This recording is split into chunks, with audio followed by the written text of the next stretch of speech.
Լայման Ֆրենկ Բաում, Օզի կախարդը։ Դորոթին ապրում էր Կանզասի շոգրափաստանում, մորաքրոջ Էմի եւ նրա ամուսնու Հենրիի ագարակում։ Դորոթին շատ ծիծաղկոտ երեխա էր, ամենից շատ նրան ծիծաղեցնում էր Տոտո շնիկը։ Այդ օրը փոթորիկ էր լինելու, փոթորիկ, որ պտահողմ էր կոչվում, եւ Դորոթին, մորաքույրն ու ամուսինը շտապում էին մտնել հողմից պատսպարվելու համար նախատեսված նկուղը։ Դորոթին գրկեց Տոտոին ու փորձեց մտնել նկուղ, բայց հանկարծ ամբողջ տունը սկսեց դողալ ու ցնցվել, եւ նա վայր ընկավ։ Դորոթին իրեն չկորցրեց եւ շանը կրծքին ամուր սեղմելով փակեց աչքերը։ Քիչ հետո, չնայած քամու սուլոցին ու տան պտտվելուն, նա քուն մտավ։ Ուժեղ ցնցումից Դորոթին արթնացավ։ Փոթորկից հետո տունը վայրեջք էր կատարել կանաչ, ծաղկաշատ ու մրգատու ծառերով հարուստ մի հրաշալի վայրում։ 4 մարդուկներ գալիս էին իր կողմը։ Մենք, մանչքիներս, ողջունում ենք քեզ մեր երկրում եւ երախտապարտ ենք, որ սպանեցիր մեր թշնամուն, արևելքի չար վհուկին։ Բայց ես ոչ ոքի չեմ սպանել, զարմացավ Դորոթին։ Դու ոչ, բայց քո տնակն է սպանել, ասաց ինչ-որ կին։ Եվ իսկապես, տնակն ինչ-որ մեկին տակն էր գցել, եւ այդ մեկի ոտքերը, հագին արծաթե մաշիկներ, տնակի տակից ցցվել էին։ Ես Հյուսիսի բարի կախարդուհին եմ, ասաց կինը։ Արևելքի չար վհուկն իմ ժողովրդին սրկացրել էր, բայց դու եկար ու փրկեցիր մեզ։ Բարի կախարդուհին բացատրեց Դորոթին, որ նա Օզ երկրում է, եւ որ դեռ կենդանի է մնում մեկ այլ չար կախարդ, արևմուտքի վհուկը։ Եթե մնաս մեզ հետ, միայնքան ապահով կլինես, ասաց բարի կախարդուհին։ Դորոթին հուզվեց ու լաց եղավ։ Ես ձեզ շատ շնորհակալ եմ, բայց ուզում եմ տուն, Կանզաս վերադառնալ, մորաքրոջս եւ նրա ամուսնու մոտ։ Գուցե մեծն Օզը օգնի քեզ, ասաց բարի կախարդուհին։ Նա ամենահզորն է կախարդներից եւ ապրում է Զմրուխտե քաղաքում։ Տեղին աղյուսից ճանապարհը քեզ կհասցնի այնտեղ։ Երբ մանչքիներն ու բարի կախարդուհին հեռացան, Դորոթին իր տնակը մտավ սպասվող ճամփորդության համար մի քիչ ուտելիք վերցնելու։ Նա նաեւ զգեստը փոխեց, հետո հագավ սպանված վհուկի արծաթե մաշիկները։ Երբ Դորոթին ու Տոտոն քայլում էին դեղին աղյուսից ճանապարհով, Եգիպտացորենի դաշտի մեջտեղում մի հին խրտվիլակ տեսան։ Բարի օր, ասաց։ Խնդրում եմ, այս փայտը մեջքիցս հեռացրու։ Դորոթին մոտեցավ ու խրտվիլակին ազատեց փայտից, որին նա գանված էր։ Շնորհակալ եմ, ասաց խրտվիլակը։ Իսկ հիմա ասեք ով եք եւ ուր եք գնում։ Երբ խրտվիլակն իմացավ, որ աղջիկն ու շունը ուղևորվում են Զմրուխտե քաղաք մեծն Օզի մոտ, խնդրեց, որ իրեն էլ տանեն։ Գուցե կախարդն ինձ խելք տա։ Դեմ չէի մի քիչ խելք ունենալու, որ մարդիկ չասեն, հիմար եմ։ Խրտվիլակն ուզում էր ամեն բան իմանալ Դորոթի մասին։ Աղջիկը պատմեց նրան Կանզասի, մորաքրոջ ընտանիքի մասին։ Խրտվիլակն էլ իր մասին պատմեց։ Նրան մի գյուղացի էր սարքել ընդամենը մի քանի օր առաջ, եւ կարծես այնքան էլ գոհ չէր մնացել արդյունքից։ Սկզբում ագռավները վախենում էին ինձնից, ասաց նա։ Հետո մի ծերագրավ թռեց ուսիս ու երբ տեսավ, որ իրեն վնասելու միտք չունեմ, սկսեց ցորենը կտցել։ Հետո թռան եկան ուրիշ ագռավներ։ Հիմա հասկանում ես ինչի՞ս է պետք խելքը։ Շուտով նրանք տեսան մի փոքրիկ դատարկ տուն։ Այնքան հոգնած էին, որ որոշեցին ներս մտնել ու հանգստանալ։ Հաջորդ օրը նախաճաշելուց հետո նորից ճանապարհ ընկան։ Դեռ շատ չէին գնացել, երբ հանկարծ տնքոց լսեցին։ Ծառերի արանքից երևաց կացինը ձեռքին մի մարդ, մարմինն ամբողջությամբ թիթեղից։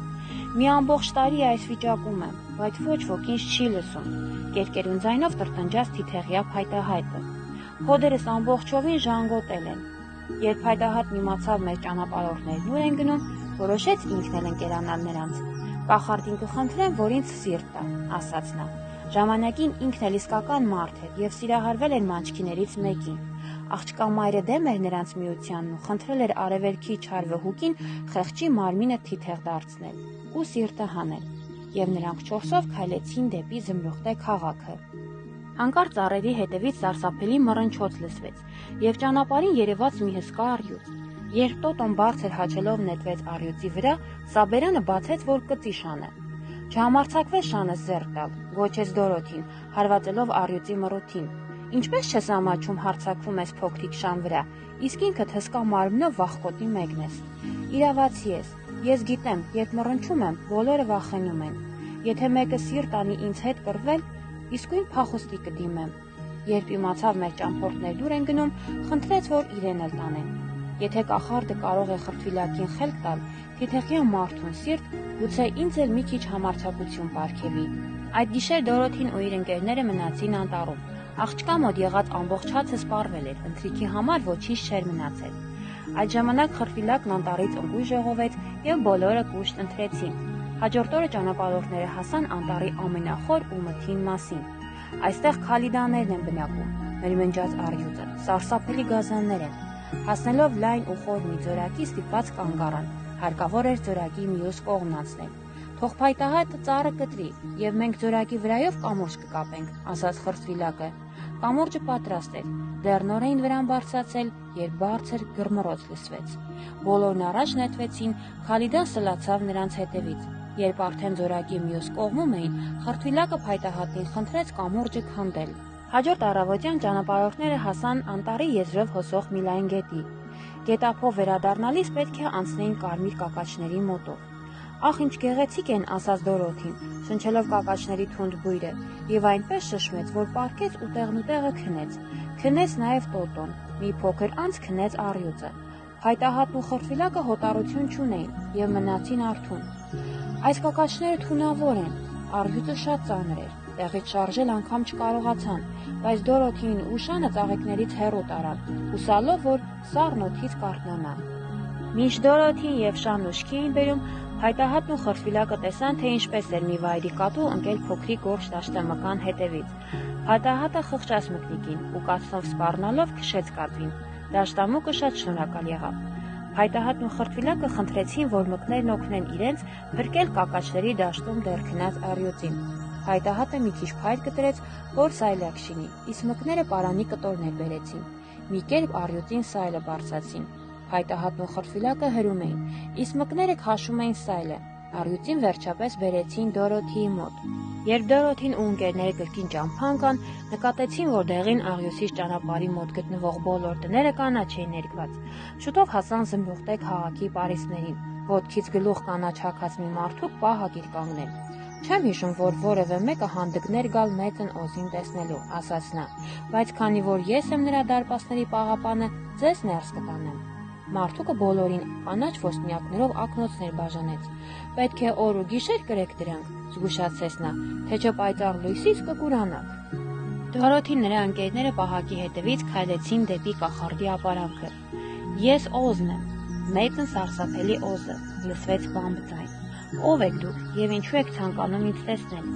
Խնդրում եմ, կարող եք ինձ տուն, կանզազ ուղարկել։ Ես կօգնեմ քեզ, ասաց կախարդը։ Փոխարենը դու էլ պետք է ինձ օգնես եւ սպանես արևմուտքի չար կախարդին։ Ես ընդհանրապես փոքրիկ աղջիկ եմ, ինչպես կարող եմ ինչ-որ մեկին սպանել, այն էլ չար կախարդին։ Դարպասների պահապանը ճամփորդերին ցույցվեց, որ կողմն է արևմուտքը։ Արևմուտքի չար կախարդը միաչքանի էր։ Վհուկը սաստիկ զայրացավ ու որոշեց կործանել եկվորներին։ Նախ փչելով իր վզից կախած արծաթե սուլիչը կանչեց գայլերի մի ոհմակ։ Գայլերը հարձակվեցին, բայց Փայտահատը ժամանակին նկատեց գազաններին ու կացնով գլխատեց նրանց։ Կատաղած վհուկը մեղուներին մի պարզ ուղարկեց։ Երբ մեղուները մոտեցան, կարողացան խայթել միայն Փայտահատին։ Նրանց կնճիթները դիպչելով Փայտահատի թիթեղյա ամուր մարմնին, կոտրվեցին։ Վհուկը աղջկա ճակատին տեսնելով համբույի դրոշն ու ոտքերի արծաթե մաշիկները, ահից դողաց, բայց հասկացավ, որ Դորոթին չգիտեր ինչպես օգտվել կախարդական մաշիկներից, որոշեց նրան իր ստրուկը դարձնել եւ մի հնարով ձեռքից խլել մաշիկները։ Մի օր, երբ վհուկը փորձեց նրա ոտքերից հանել մաշիկները, աղջիկը զայրացավ եւ մեծ դույլով ջուր լսեց վհուկի գլխին։ Վայ ինձ, վայ, մահս եկել է։ Սուր ճչաց վհուկն ու տեղնուտեղը հալվեց, ջուր դարձավ։ Ժամանակն էր զմրուխտե քաղաք վերադառնալու եւ մեծն օզին հայտնելու, որ կատարել են իրենց խոստումն ու սպանել արևմուտքի չար վհուկին։ Չար կախարդն այլևս չկա, ասաց Դորոթին։ Հիմա դուք պետք է կատարեք ձեր խոստումը։ Ես այստեղ եմ հայտնվել օթապարիկով, ասաց օզը։ Վստահ եմ, որ օթապարիկով էլ կարող ենք հեռանալ քաղաքից։ Օթապարիկ կարող են կարել մետաքսից։ Պալատում ինչքան ասես մետաքս կա։ Երբ օթապարիկը պատրաստ էր, կապեցին լվացքի մի մեծ կողովից։ Օզը ժողովրդին հայտարարեց, որ ինքը պետք է գնա ամպերում ապրող իր եղբորն այցելության, եւ որ Դորոթին ուղեկցելու է իրեն։ Տաք օդը օթապարիկը վեր էր մղում, բայց Դորոթին դեռ պատրաստ չէր մեկնելու։ Հանկարծ ճայթյուն լսվեց։ Օթապարիկը պահող պարանները պոկվեցին եւ օզը ճախրեց վեր, դեպի ամպերը։ Աղջիկը շվարել էր։ Այդ ժամանակ պալատի զինվորը պատմեց նրան հարավի բարի կախարդուհու Գլինդայի մասին,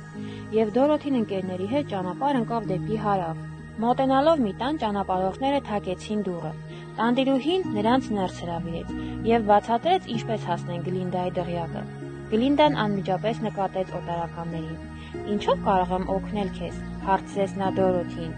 Աղջիկն ամեն ինչ պատմեց նրան։ «Աստված քեզ պահապան, փոքրիկս, վստահ եմ, որ կկարողանամ օգնել քեզ տուն հասնել»։ «Արծաթե մաշիկները կախարդական են», ասաց Գլինդան։ «Նրանք կարող են 3 քայլից քեզ ուզածը տեղը հասցնել։ Պետք է ընդամենը 3 անգամ կրունկներդ իրար խփես եւ ասես, ուր ես ուզում գնալ»։ Մեկնելուց առաջ Դորոթին ամուր գրկեց ու համբուրեց բոլորին։ Ընկերները շատ տխրեցին, որ ստիպված են բաժանվել, բայց նաև ուրախ էին, որ իրենց երազանքներն իրականացել են։ Աղջիկը գրկեց շանն ու եւս մեկ անգամ մնաս բարով ասելով կրունկները 3 անգամ շեշտակի իրար խփեց։ Արծաթե մաշիկներն ընդամենը 3 քայլ արեցին, իսկ հետո այնպես անսպասելի կանգ առան, որ աղջիկը գլորվեց խոտերին, չհասցնելով հասկանալ որտեղ է։